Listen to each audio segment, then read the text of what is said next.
I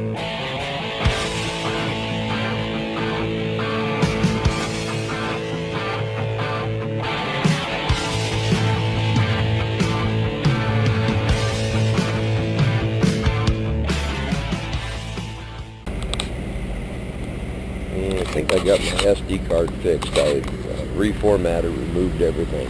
There we go. We got a multi-stop steel load here.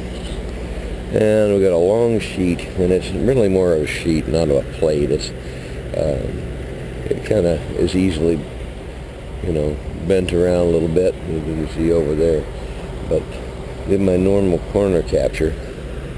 Then, because they had to take it, put all these bundles on top, we put our dunnage and everything in there, and then I did chain wraps. I did 4 of them. I also did a strap wrap on it too. I was having a heck of a time getting this thing to tighten up because of the edges and the roughness of the steel.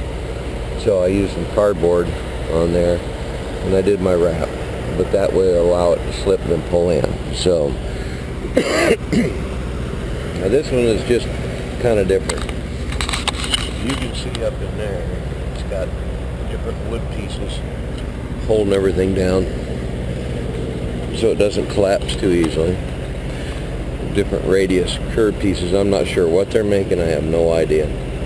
But what I did was, because I just had little pieces of dunnage to keep it up off the deck, I just ran 2 straps, held it down, and I reefed down on them just as hard as I could go, because I got a first stop, then all the curves in the second stop, then I have another bundle and a plate up here as the final. Now I put all my tarps on top. This is a thicker plate, so everything was working out good, but I kind of had to move all my tarps from here so they could kind of get everything to set. It would probably have fit, but those straps and stuff in the way. So I did my corner capture, and I mean it's tight as a drum. Then I just laid all my tarps on top and tied them down. It's really pretty squared away. So I mean this sucker is tight. It's not going anywhere. So that's what you see. I mean, I was waiting for the power company loads, and they just didn't have anything. I waited 1 day. That's all they get. If they didn't have anything, I just took the agent actually called me, and then I said, well, I'm going to check and make sure I'm not committed, and I wasn't, so I took it. And, paid good. It was it's 822 miler, but it gets me. I've had good luck in South Carolina, so. And I pulled down these suckers so hard it was lifting them off of there, but that keeps tension on the chain, and everything should be fine. And I hadn't had any trouble with any of the dunnage slipping out or anything like that. So it's all going to the same company, just different locations down here. So we'll be in the Soupy South again, and I'll be glad to get all these customers served. I have to have one. I have to leave here in a little while when I get my time back. Make the first stop southwest of Atlanta, and then I got all day to get over to South Carolina for the following morning. So it's fine with me. I don't care. It gives me something to do.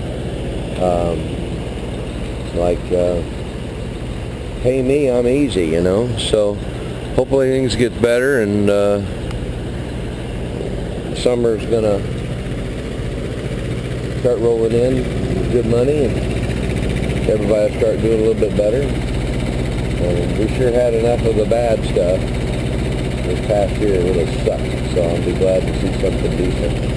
So we'll see you guys on the road. Have a good one. Hey guys, I'm at a quarry, so I should be alright shooting out here. I'm out in the middle of nowhere. So the sheet is gone. This is my first stop. I won't shoot any more video on this load. But the thing is, there's a sheet over there. What they did was they took the bundle, the other one, this one here, set it over there, and then we put the fork on the big, I guess just bucket loader, put the forks on there, and then they took a chain in a V fashion with hooks on the opposite side, and then they did the lift. And it bowed, of course, because it's 20 feet. They were able to lift high enough and back straight off and turn and run and put it right over there. You can see how much the thing bends. I mean, you know, you can imagine lifting that with a bucket. So then we put our dunnage back down, and then we redid our chains. Now the chains were holding a lot better this time because I wasn't fighting the bend of the sheet because they were wrapping over the sheet, and it was a ripple effect and like a spring effect.